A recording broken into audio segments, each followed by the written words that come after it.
Imagine you're flying across the United States, first over Phoenix, then Dallas, then Atlanta, then Charlotte. They're separated by deserts, forests, mountains, and thousands of miles. Each city has its own history, its own economy, its own culture. But as your plane begins to descend, something strange happens. The view barely changes. Long, curving streets, rows of detached houses, driveways leading to two-car garages, small backyards, a shopping center just beyond the neighborhood, and almost no one walking. If someone removed the city name from the map, could you even tell where you were? It's one of the most overlooked mysteries in America. Why do suburbs from California to North Carolina look so remarkably similar? Most people assume the answer is obvious. Maybe Americans simply like the same style of house. Maybe developers copy whatever sells. Or maybe it's just cheaper to build everything the same way. Those explanations sound reasonable, but they're also incomplete. Because what you're looking at isn't just architecture. It's the visible result of nearly a century of decisions made by governments, banks, developers, and city planners. In fact, many of the streets you're seeing were shaped long before the first family ever moved in, long before the first tree was planted, long before the first brick was laid. The shape of the neighborhood had already been decided. And once you understand how that happened, you begin to realize something even more surprising. The American suburb wasn't simply built, it was engineered. Not by a single architect, not by a single company, but by an entire system that quietly rewarded one idea over every other. A system so successful that it reshaped the daily lives of millions of Americans. It changed where people lived, how they traveled, how children grew up, where businesses were built, even what the American dream came to look like. Today, suburban neighborhoods cover an area larger than many countries. Tens of millions of Americans live in them. Yet few people ever stop to ask why they all seem so familiar. To answer that question, we have to go back to a time when the modern American suburb didn't exist at all. To understand why so many American suburbs look alike, we first have to erase them from the map. Forget the endless cul-de-sacs. Forget the wide roads. Forget the rows of nearly identical houses. Go back to America in the early 1900s. The country looked very different. Most families didn't live in suburbs. They lived in cities. And those cities were built for people, not cars. Everyday life happened within walking distance. Children walked to school. Parents walked to work. The neighborhood grocery store might be just around the corner. The local bakery was a few doors down. The barber knew everyone by name. Apartments sat above small businesses. Streetcars carried people across town long before highways ever did. There was no master plan, no giant developer building thousands of homes at once. Neighborhoods grew naturally. One family built a house. Another family built the next. A local architect designed one home. A different builder designed another. Brick houses stood beside wooden ones. Victorian homes shared the street with craftsman bungalows. Every block developed its own personality. Even today, you can still find these neighborhoods in cities like Chicago, Philadelphia, Boston, and Portland. Walk through them, and something immediately feels different. The streets connect to one another. Shops are part of the neighborhood instead of separated from it. People are outside. You can actually walk to places. So if America already knew how to build neighborhoods like these, why did it stop? The answer wasn't because Americans suddenly fell in love with identical houses. And it wasn't because someone invented a better design. It was because the country faced one of the worst economic disasters in its history. In 1929, the stock market crashed. Banks collapsed. Businesses failed. Millions of Americans lost their jobs. The Great Depression didn't just destroy savings. It nearly destroyed the housing market. People couldn't repay their mortgages. Banks stopped lending. Construction companies went bankrupt. New neighborhoods simply stopped being built. For many Americans, owning a home no longer seemed possible. By the early 1930s, the country wasn't just searching for economic recovery. It was searching for a completely new housing system, one that banks could trust, one that builders could afford, and one that ordinary families could actually buy into. The solution would come from Washington. It arrived in 1934. At first, it looked like nothing more than a government program to rescue the housing market. But over time, it became one of the most influential decisions in the history of American cities. Without intending to, it also created the blueprint for the modern American suburb. In 1934, the federal government created a new agency called the Federal Housing Administration, or simply the FHA. Its mission was straightforward: restore confidence in the housing market.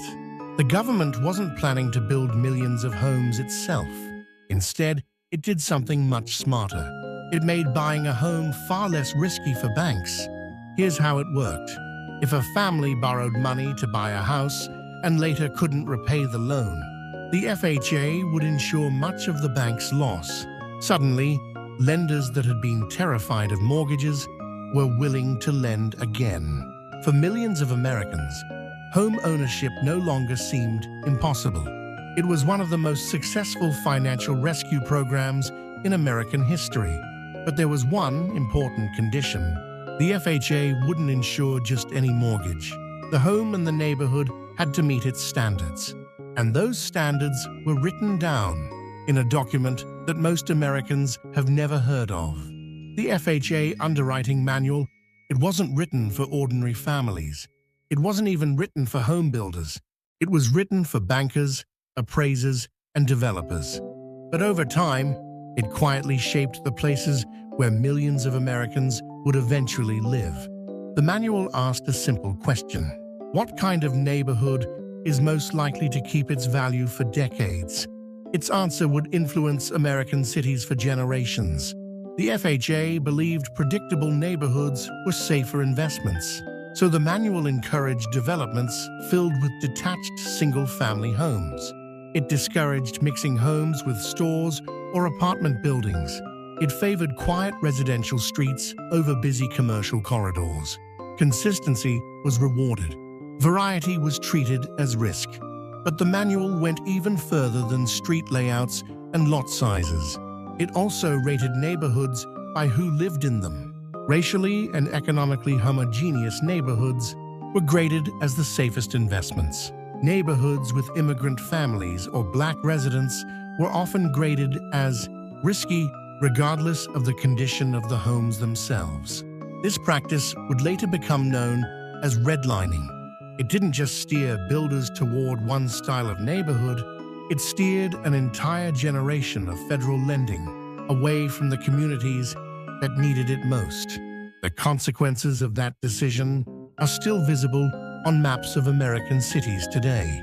To modernize the FHA's design, recommendations might sound like simple preferences, but to developers in the 1930s and 1940s, they meant money. Imagine you're planning to build 500 new homes. You can ignore the FHA's recommendations, or you can follow them and give your future buyers a much better chance of qualifying for affordable mortgages. Which option would you choose? For most builders, the answer was obvious. Across America, developers began designing neighborhoods that looked increasingly alike, not because Washington ordered them to, not because every architect suddenly agreed on the perfect neighborhood, but because the financial system rewarded one approach more than any other. The remarkable part is that almost no one intended to create identical suburbs. The goal was stability, lower risk, reliable property values. But when thousands of developers respond to the same financial incentives, they often arrive at the same solution.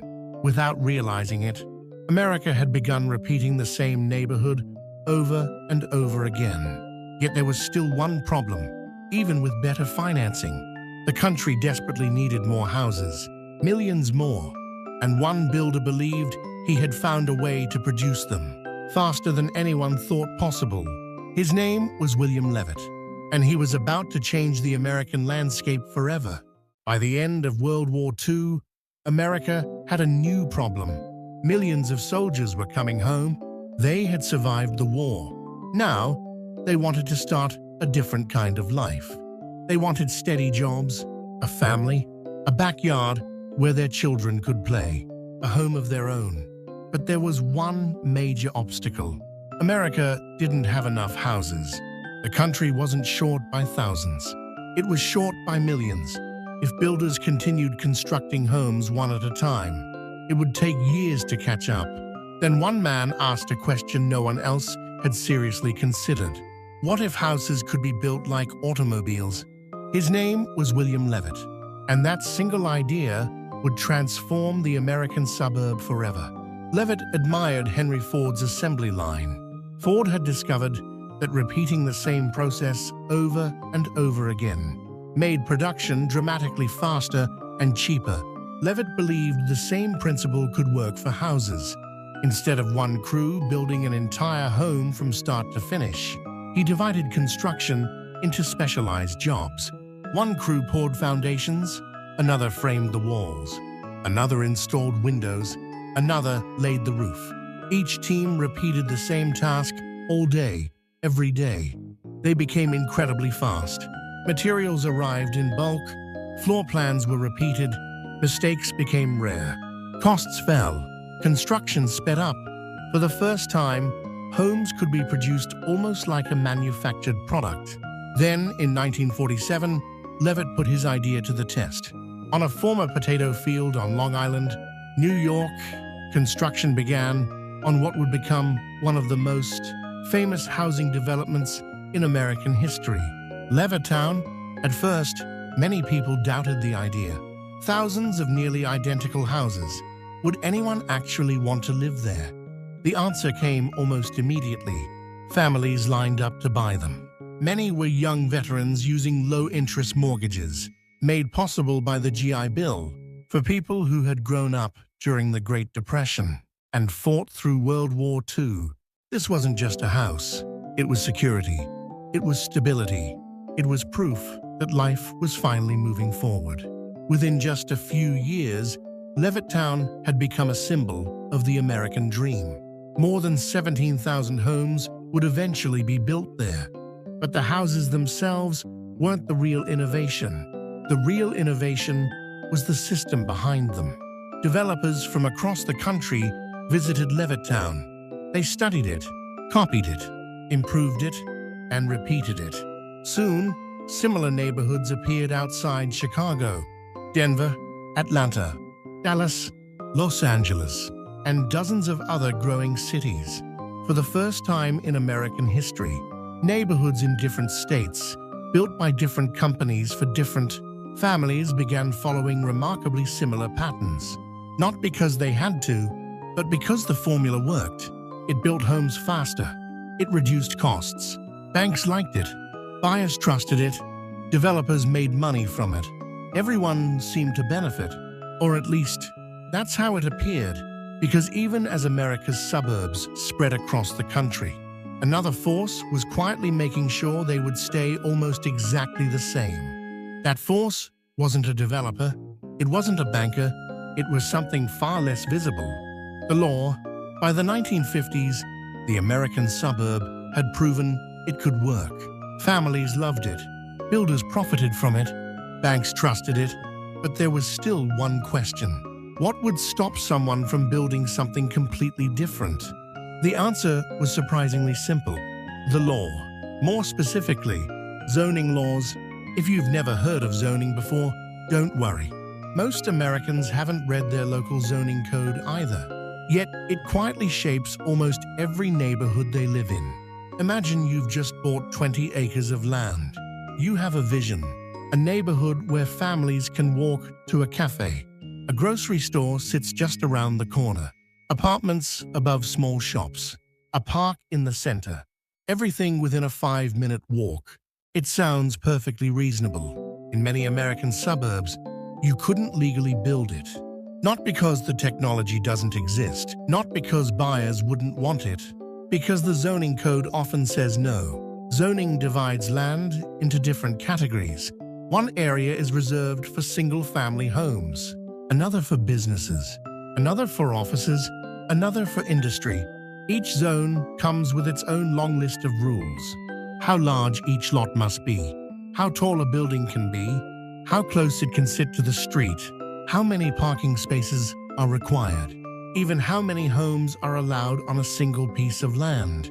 At first, each rule seems harmless, but together, they completely reshape a neighborhood, require large lots, and houses naturally spread farther apart, separate homes from stores.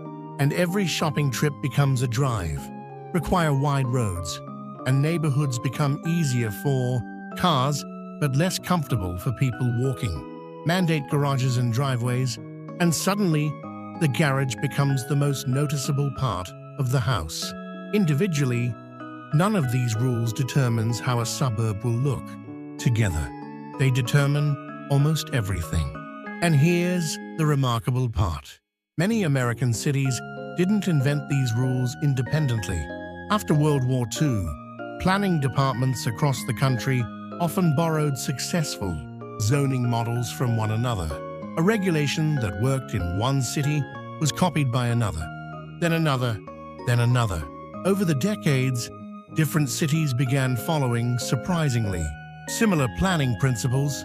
That's why a suburb outside Phoenix can feel strangely familiar to someone from Atlanta, or Dallas, or Columbus. Different climates, different cultures, different histories, yet many of the same invisible rules. By now, the pattern had become incredibly powerful. Government financing encouraged it. Mass production made it affordable. Zoning laws protected it. The modern American suburb was no longer just a popular way to build neighborhoods. It had become the default. But there was one final piece of the puzzle. Even in places where the law allowed something different, the financial system still encouraged builders to keep repeating the same formula, and that's exactly what happened. At this point, you might be thinking, that explains the suburbs of the 1950s. But why are new neighborhoods still being built the same way today? After all, architects have more technology than ever before. Builders can create almost any design imaginable. Cities have changed. Families have changed. America has changed. So why hasn't the suburb changed very much? The answer is surprisingly modern. It's not just history anymore, it's economics. Imagine you're the CEO of one of America's largest home-building companies. This year alone, your company plans to build 20,000 homes. Every decision matters. If you can save just $2,000 on each house, you've saved $40 million. Now imagine trying to build 20,000 completely unique homes. Every floor plan is different windows, different roof lines, different plumbing layouts, different electrical systems, different materials, different construction schedules. Costs would explode. Instead, most large builders do something much simpler. They create a small collection of floor plans, 5, maybe 10, then they build those same designs hundreds or even thousands of times. The same cabinets, the same windows, the same doors, the same roof materials. Construction crews know exactly what comes next. Suppliers deliver materials in bulk. Engineers solve the same problems again and again. Every repetition makes the next house cheaper to build. But there's another reason builders avoid taking risks. And it has nothing to do with construction. It has to do with banks. Before a buyer receives a mortgage, the home must usually be appraised. An appraiser estimates what the house is worth by comparing it with similar homes that have recently sold nearby. These are called comparable sales, or simply comps. Imagine one house that looks completely different from every other home in the neighborhood. Maybe it's beautifully designed. Maybe it's more energy efficient. Maybe it's objectively better. But if there are no similar homes to compare it with, determining its market value becomes much more difficult. That uncertainty makes lenders cautious. And when lenders become cautious, builders become cautious too. So even when zoning laws allow something different, the financial system often rewards staying with what has already proven to work. This is why the American suburb has become so remarkably consistent. Government policies helped create the model. Levitt proved it could be built at scale. Zoning laws protected it, and modern economics continues to reinforce it. Each part of the system supports the next, like gears in a machine that has been turning for nearly a century. But every machine has a cost, and the very system that helped millions of Americans achieve the dream of home ownership has also created some of the biggest challenges facing American cities today. To understand those challenges, we have to look beyond the houses themselves. For generations, the American suburb represented success. A quiet street, a front yard, a backyard, a garage, a place where children could ride bicycles. For millions of families, this wasn't just a neighborhood. It was the American dream. And to be fair, for many people, it still is. Suburban neighborhoods are often quieter than city centers. They usually offer more space. Many families choose them because they believe they're safer. Places to raise children. That's why suburbs remain incredibly popular today. But every system involves trade-offs, and the same design that created comfort also created new challenges. Take something as simple as buying a gallon of milk. In many older cities around the world, you might walk a few minutes to a neighborhood grocery store. In much of suburban America, you get in your car. Need to pick up medicine? Drive. Meeting a friend for coffee? Drive. Taking your children to school? Drive. Even visiting a park may require driving. For many Americans, a car isn't a luxury. It's a necessity. That's one reason the United States became one of the most car-dependent countries in the world. The suburb didn't create America's love of cars by itself, but it certainly reinforced it. Housing became another challenge. Remember those zoning laws that limited what could be built? Those same rules still affect many communities today. When more people want to live in an area, but only single-family homes are allowed, building enough new housing becomes difficult. Many economists argue that this restriction has contributed to rising home prices in some of America's fastest-growing cities. At the same time, many longtime residents worry that changing these rules could dramatically alter the neighborhoods they've lived in for decades. And that's where today's debate begins. Should cities preserve the suburbs that millions of families love? Or should they allow more apartments, duplexes, and mixed-use neighborhoods to address housing shortages? There isn't a simple answer. That's because the American suburb isn't a mistake. But it's not a perfect solution either. It solved one generation's biggest problem, while creating new challenges for the next. Today, some cities are experimenting with change. They're reducing parking requirements, allowing duplexes where only single-family homes were once permitted, encouraging neighborhoods where people can once again walk to shops and restaurants. Whether those changes succeed remains to be seen, but they reveal something important. The American suburb is no longer a finished story. It's still evolving, so the next time you fly over an American city and see miles of curving streets and nearly identical rooftops stretching toward the horizon, remember this: you're not looking at a coincidence. You're looking at the visible result of nearly a century of decisions. Decisions made by governments trying to rescue a collapsing economy, by banks trying to reduce financial risk, by developers searching for faster ways to build, and by millions of families chasing a better life. The American suburb wasn't copied because people lacked imagination. It was repeated because, for decades, the system rewarded repeating it. And perhaps that's the most surprising answer of all. The suburbs all look so similar, not because America planned to build identical neighborhoods, but because one successful idea kept being chosen again and again and again. Enjoyed the journey? Subscribe for more stories about America's history, culture, business, and the hidden reasons that shaped the nation. Every place has a story,